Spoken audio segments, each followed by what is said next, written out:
നമസ്കാരമുണ്ട്. പ്രഹസനങ്ങൾക്ക് പേര് കേട്ടുള്ള കേരളം, വാക്കും പ്രവൃത്തിയും തമ്മിൽ യാതൊരുവിധ പരസ്പര ബന്ധവുമില്ലാത്ത കേരളം. പറഞ്ഞു വരുന്നതേ ലഹരിക്കെതിരെ നമ്മുടെ കേരളം നയിക്കുന്ന പോരാട്ടത്തെക്കുറിച്ചാണ്. കാരണം എന്താ വെച്ചാൽ കേരളത്തിൽ അങ്ങോളം ഇങ്ങോളം ലഹരിക്കെതിരെ ക്യാമ്പയിനുകൾ നടക്കുന്നു, പ്രകടനങ്ങൾ നടക്കുന്നു, മറ്റു കാര്യങ്ങളെല്ലാം നടക്കുന്നുണ്ട്. ക്ലാസ്സുകളടക്കം, കുട്ടികൾക്കടക്കം ക്ലാസ്സുകളൊക്കെ നടക്കുന്നുണ്ട്.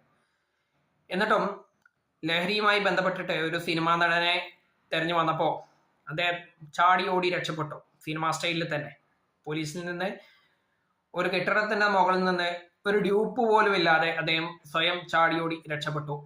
അയാളെ പിടിക്കാൻ കഴിഞ്ഞില്ല. കേരള പോലീസിനെ അഭിമാനിക്കാം. എന്തായാലും ഇതൊക്കെ കഴിഞ്ഞിട്ട് അയാള് സ്വയം എന്ത് ചെയ്തു വെച്ചാല് കോടതിയിലും പോലീസ് സ്റ്റേഷനിലൊക്കെ ഹാജരായി. സംഭവം എന്താ വെച്ചാല് അവിടെ നടന്നത് അച്ഛനമ്മയും ജാമ്യം നിന്നുകൊണ്ട് അദ്ദേഹത്തിന് ജാമ്യം അനുവദിക്കുകയും ചെയ്തു.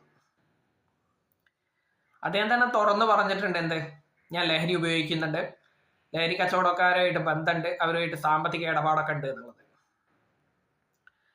എന്നിട്ടും അദ്ദേഹത്തിന് ജാമ്യം അനുവദിച്ചു എന്നുള്ളത് നമ്മൾ ചിന്തിക്കേണ്ട ഒരു വിഷയമാണ്.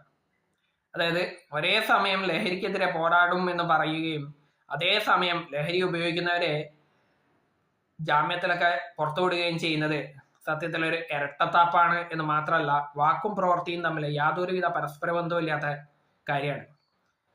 അപ്പൊ എന്ത് തന്നെയായാലും ലഹരി വിമുക്ത കേരളമല്ല ഭാവിയിൽ ഉണ്ടാകാൻ പോകുന്നത്. ലഹരി സമ്പന്നമായിട്ടുള്ള കേരളത്തിനാണ് ഇത്തരം പ്രവൃത്തികള് കാരണമാവുന്നത് എന്ന് മാത്രം തൽക്കാലം ഇപ്പോൾ പറഞ്ഞു വെക്കുന്നു. എല്ലാവർക്കും നന്ദി, നമസ്കാരം.